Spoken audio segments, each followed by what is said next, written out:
नमस्कार साथियों, आज आप सभी के सामने प्रस्तुत है सती सावित्री की कहानी। आशा है आपको यह कहानी पसंद आएगी। सूर्यवंशी राजा अश्वपति का राज्य धन धान्य और विपुल संपदा से पूर्ण था। प्रजा अमन चैन की बंसी बजाती अपने दिन सुख से काट रही थी, किंतु सब कुछ होने पर भी राजा अश्वपति कभी कभी बहुत उदास हो जाया करते थे। एकांत में पड़ते ही उनका मन बड़ी निराशा से भर उठता। इस उदासी और निराशा का कारण यह था कि राजा अश्वपति का विवाह हुए कई वर्ष गुजर गए थे, तथापि अब तक उन्हें कोई संतान प्राप्त नहीं हुई थी। वह हरदम इसी सोच में पड़े रहते कि मेरे बाद इस विशाल राज्य का उत्तराधिकारी कौन होगा, कौन मेरे वंश को जीवित रखेगा। राजा अश्वपति की चिंता दिनों दिन बढ़ती गई कि उनकी काया घुल घुल कर क्षीण होने लगी। राज्य के पंडितों और विद्वानों ने राजा की यह दशा देखी न गई। उन्होंने संतान प्राप्ति के लिए राजा को पुत्रेष्ठि यज्ञ करने की सलाह दी। राजा ने बिना किसी विलंब के यज्ञ का आयोजन किया। यज्ञ समाप्त होते ही राजा को इसका प्रतिफल भी प्राप्त हुआ। कुछ दिन बाद ही समाचार मिला कि रानी गर्भवती है। इस समाचार से राजा खुशी से पागल हो उठे। उन्होंने खुले हाथों ब्राह्मणों को दान दक्षिणा दी। समय आने पर महारानी ने एक सुंदर कन्या रत्न को जन्म दिया। ज्योतिषियों और पंडितों ने गणना के बाद कन्या का नाम रखा सावित्री।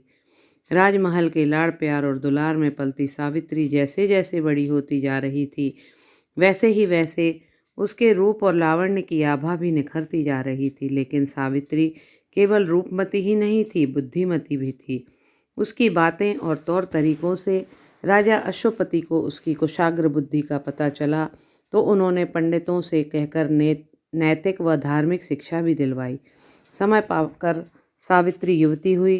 राजा अश्वपति को उसके विवाह की चिंता सताने लगी। आसपास के राज्यों में कुछ राजपुत्रों का संधान भी उन्होंने किया, पर यह जानकर कि केवल रूप में ही नहीं गुणों में भी वे सावित्री से हीन हैं, उनका मन खिन्न हो गया। वे सावित्री के लिए ऐसा पति नहीं लाना चाहते थे जो योग्यता में सावित्री से कम हो। जानते थे इससे पति पद का गुरुत्व समाप्त हो जाता है। आखिरकार हार कर उन्होंने सावित्री से कहा, तुम जिसे भी अपने पति पद के योग्य समझोगी, हम उसे ही जामाता के रूप में स्वीकार करेंगे। राजा अश्वपति की चहेती बेटी सावित्री को यह ज्ञात हुआ कि अपने लिए योग्य पति की तलाश उसे ही करनी है। तब वह अपने साथ कुछ चुनी हुई सहेलियों को लेकर पति की खोज में समस्त आर्यावर्त का भ्रमण करने के लिए निकल पड़ी। आखिर एक वन में उसे साधु राजा का पुत्र सत्यवान नजर आया। सत्यवान अत्यंत सुंदर था। उसके चेहरे पर एक अपूर्व कांति थी। सावित्री उसे देखते ही उस पर मुग्ध हो गई। सावित्री वहीं से लौट आई, किंतु लज्जावश वह पिता से सत्यवान के संबंध में कुछ न बता सकी। उसकी चुप्पी से राजा अश्वपति ने यह निष्कर्ष निकाला कि सावित्री को अपने लिए कोई सुयोग्य वर्ग प्राप्त ही नहीं हुआ, इसलिए वह मौन है। हताश होकर उन्होंने स्वयंवर रचाने की सोची। स्वयंवर में अनेक राजाओं तथा राजपुत्रों को निमंत्रित करके कन्या को उनमें से किसी को अपना पति चुनने को कहा जाता था। राजा अश्वपति का विचार था कि इतने राजपुत्रों में से सावित्री अवश्य किसी न किसी को पसंद कर लेगी। इस संबंध में उचित विचार विमर्श करने के लिए उन्होंने महापंडितों और विद्वानों की एक सभा बुलाई। सावित्री को जब ज्ञात हुआ कि उसका स्वयंवर रचाने के लिए ही उसके पिता ने सभा बुलाई, तो वह राजसभा में जा पहुंची और अपने पिता से बोली, आपको अब मेरे विवाह की चिंता त्याग देनी चाहिए पिताजी, क्योंकि तन मन से मैं अपने पति का वरण कर चुकी हूँ। राजा अश्वपति को यह सुनकर अचरज तो हुआ, पर साथ ही खुशी भी हुई कि चलो अब इस समस्या से छुटकारा तो मिला। पूछा, वह भाग्यशाली पुरुष कौन है बेटी? सत्यनाम नामक एक साधु राजा का पुत्र है। तब सावित्री ने विस्तार पूर्वक सत्यवान से अपने मिलने की कथा पिता को सुना दी। साधु राजा का पुत्र, पंडितों और विद्वानों में खलबली मच गई। तो क्या राजकन्या सावित्री किसी निर्धन के पुत्र से विवाह करेगी? क्या यह उचित होगा? सावित्री बोली, मैं मन ही मन युवक सत्यवान को अपने पति के रूप में वर्ण कर चुकी हूँ और मेरा यह निश्चय अटल है। यह सुनकर सब स्तब्ध रह गए। पंडितों और विद्वानों को भली भांति ज्ञात था कि राजा अश्वपति अपनी अत्यंत प्रिय बेटी की किसी इच्छा को ठुकराते नहीं हैं। राजा अश्वपति इस धर्म संकट में थे कि सावित्री एक निर्धन साधु राजा के पुत्र सत्यवान से विवाह करेगी तो लोग क्या कहेंगे। इसी समय नारायण नारायण जपते हुए मुनिवर नारद वहां आ पहुंचे। हर्षित होकर राजा अश्वपति ने कहा, आप अच्छे समय पर आए मुनिवर। मैं एक कठिन समस्या में फंस गया हूँ जिसका हल आप ही निकाल सकते हैं। समस्या क्या है? नारद जी ने प्रश्न किया। आप तो जानते ही हैं, मेरी एकमात्र पुत्री सावित्री अब विवाह के योग्य हो गई है, तो उसमें समस्या की क्या बात है। कोई योग्य वर खोजकर तुरंत उसका विवाह कर दीजिए। वर तो सावित्री के लिए स्वयं ही ढूंढ लिया है। सावित्री ने, मुनिवर, किंतु कठिनाई क्या है? कठिनाई यह है कि वर एक निर्धन साधु का पुत्र है, नाम है उसका सत्यवान। सत्यवान?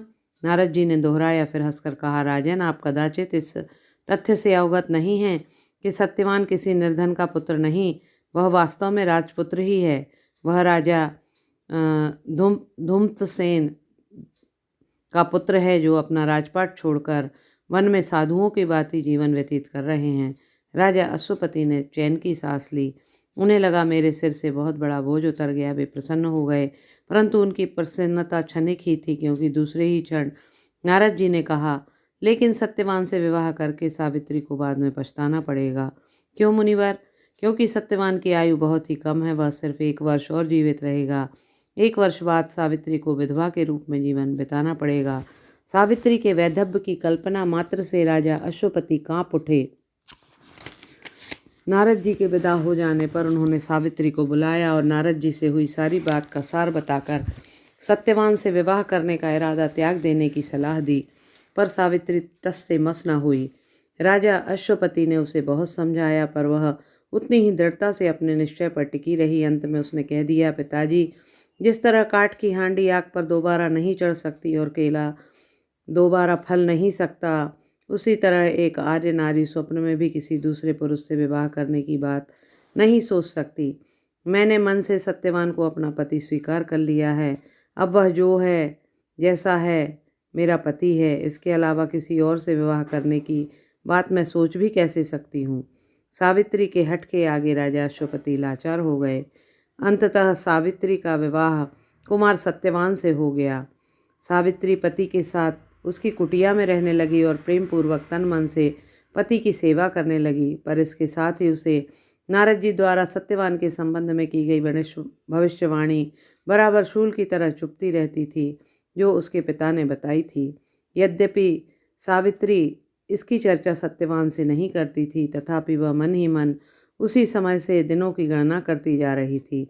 जब 1 वर्ष पूरा होने में 3 दिन बाकी रह गए तो सावित्री ने उपवास रखा।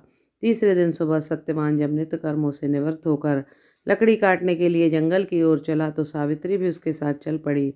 लकड़ी काट चुकने के बाद सत्यवान नीचे उतरा। काफ़ी थक गया था वह।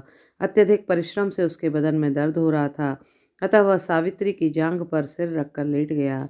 इसी समय भैंस पर सवार मृत्यु के देवता यमराज वहां प्रकट हुए। सावित्री ने उन्हें प्रणाम करके आने का कारण पूछा। यमराज ने बताया कि सत्यवान के जीवन की अवधि समाप्त हो चुकी है, अतः मैं इसके प्राण ले जाने के लिए आया हूँ। सावित्री विलाप करती हुई बोली, देव, अभी तो मुझे विवाह किए मात्र 1 वर्ष ही हुआ है।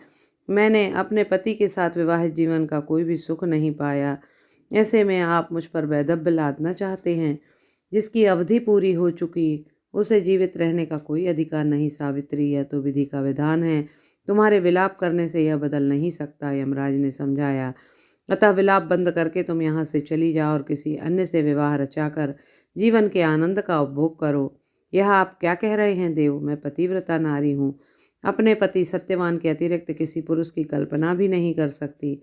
मैं विवश हूँ, कहकर यमराज ने सत्यवान के शरीर से उसके प्राण निकाले और भैंसे पर सवार होकर दक्षिण दिशा की ओर चल पड़े। सावित्री पतिव्रता नारी थी, वह भी यमराज के पीछे पीछे चल पड़ी। कुछ दूर जाने पर यमराज ने मुड़कर देखा और सावित्री को अपने पीछे पीछे आते देख बड़े चकित हुए। बोले, सावित्री, तुम मेरे पीछे पीछे कैसे आ रही हो? मैं पतिव्रता नारी हूँ देव, जहाँ मेरे पति रहेंगे मैं भी उनकी सेवा के लिए वहीं तो रहूँगी। तुम्हारी यह जिद बेकार है सावित्री, मैं तुम्हें फिर कहता हूँ घर को लौट जाओ। पर सावित्री ने यमराज की बात न मानी, उनके पीछे लगी रही। यमराज ने उसे बार बार समझाया, पर सावित्री ने पीछा नहीं छोड़ा। अंत में यमराज ने कहा, सावित्री, जहाँ मृत्युलोक की सीमा समाप्त हो गई, अब तुम वापस लौट जाओ। पर सावित्री ने वापस लौटने से इनकार कर दिया और अपने पतिव्रत धर्म की शक्ति से वह परलोक की सीमा में भी प्रवेश कर गई। हार कर यमराज ने कहा, अच्छा, मैं तुम्हारी पति निष्ठा से प्रसन्न होकर तुम्हें एक वरदान देता हूँ। अपने पति के प्राणों को छोड़कर तुम कुछ भी मांग लो और लौट जाओ।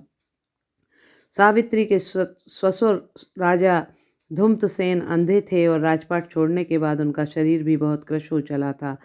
सावित्री ने यमराज से वर में उनकी आंखें की ज्योति, उनका स्वास्थ्य और राजपाट वापस मांगा। यमराज ने तथास्तु कहा और बढ़ चले, पर सावित्री ने तब भी पीछा नहीं छोड़ा। यमराज अब धरती पथ छोड़कर आकाश मार्ग पर बढ़ चले।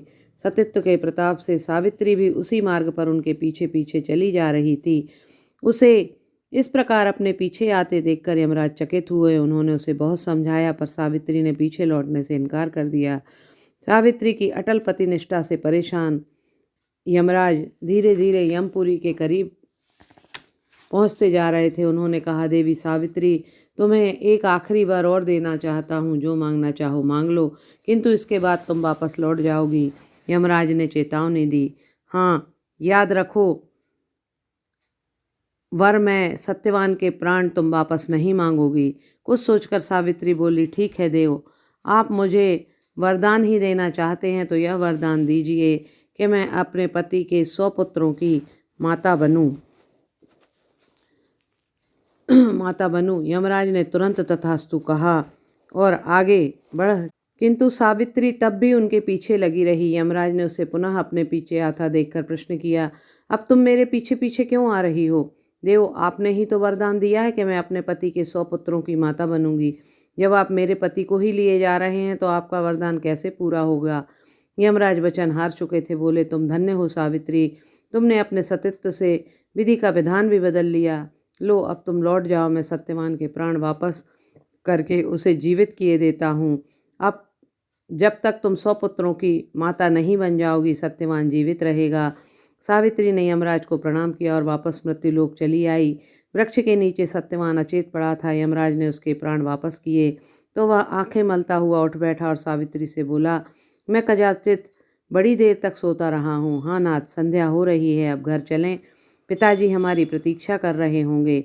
लकड़ी का गट्ठर उठाकर सत्यवान सावित्री के साथ कुटी की ओर चल पड़ा, किंतु मार्ग में ही रथ लिए उनका स्वागत करने को राजा धूम्रसेन के मंत्री खड़े थे। सावित्री के सतीत्व ने न केवल अपने पति के प्राण यमराज से वापस ले लिए, वरन ससुर की खोई हुई आंखें, स्वास्थ्य और राजपाट भी लौटा लिया था। बहुत बहुत धन्यवाद। आशा है आपको कहानी पसंद आई होगी। यदि कहानी पसंद आए तो मेरे चैनल को लाइक और सब्सक्राइब ज़रूर करें। बहुत बहुत धन्यवाद।